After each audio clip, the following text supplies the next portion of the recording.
I don't know if you have paid attention to the small fact that whatever information that you have gathered from past in your life, or whatever experiences that you have gained so far, is helping you to actually try to identify all the risks that is coming in your way.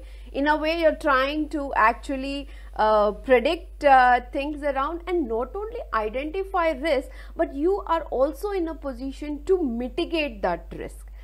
That's precisely how our human brain works.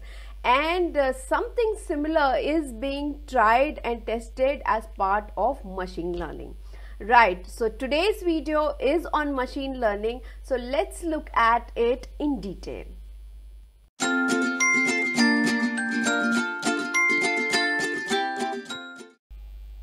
Before even I give you a definition of machine learning, I thought of taking this example that will completely clear your concept on machine learning. So it is more like, just imagine you are teaching a kid to identify some of the pictures of animals. So that entire process itself is very much aligns with machine learning. So let's understand how this happens. So what you do is, there is a book which has some pictures of lion, kangaroo and mouse, and what the parent does is, parent points it at those images and makes the child understand that this is lion, this is kangaroo, this is mouse. What happened next? So is it enough that only this book as a reference is good enough for the kid to understand actually how lion looks? Not at all, because the lion in this book might be sitting, so every time a lion which is sitting is a lion can be something that gets predicted by the kid. So you have to expose this kid to different pictures of lion.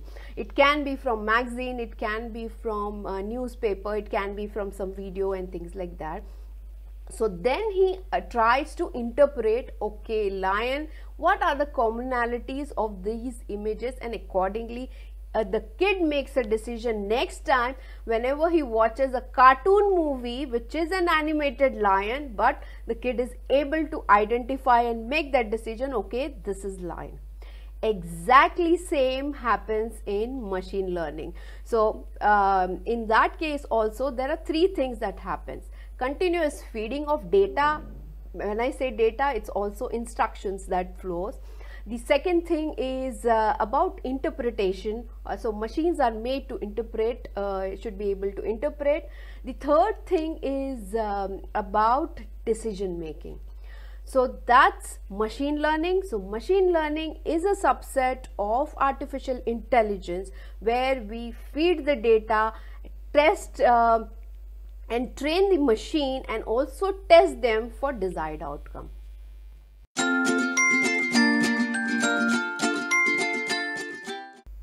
Now is the time for us to understand what are the different types of machine learning. Number one is supervised learning. So in case of supervised learning, you provide labeled data and you also know the output. So you can very much relate it to my previous example where labeled data is being provided by the parent by mentioning that the image that he is pointing is lion.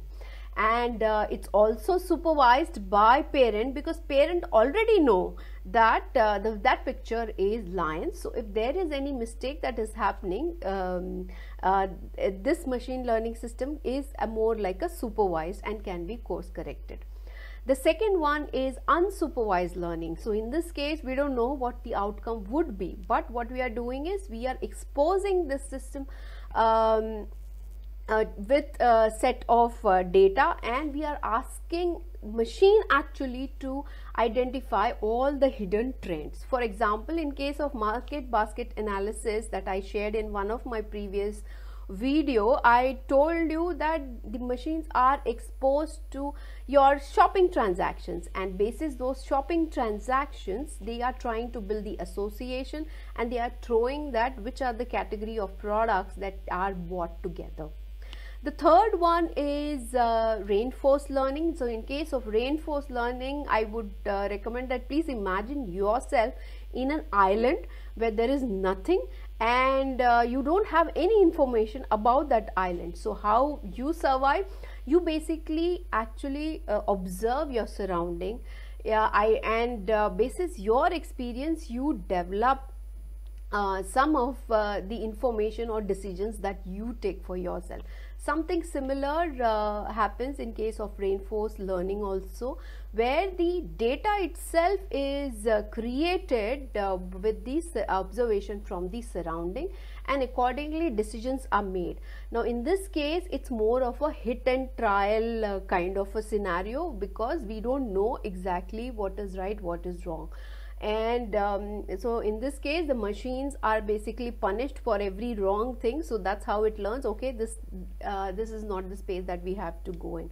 And that's how this is all about reinforced learning.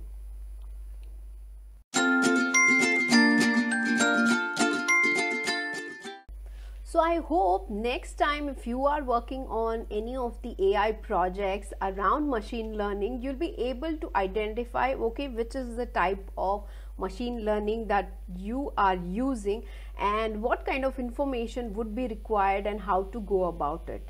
With that, me Sarika Hussain signing off. Have a good day. Take care.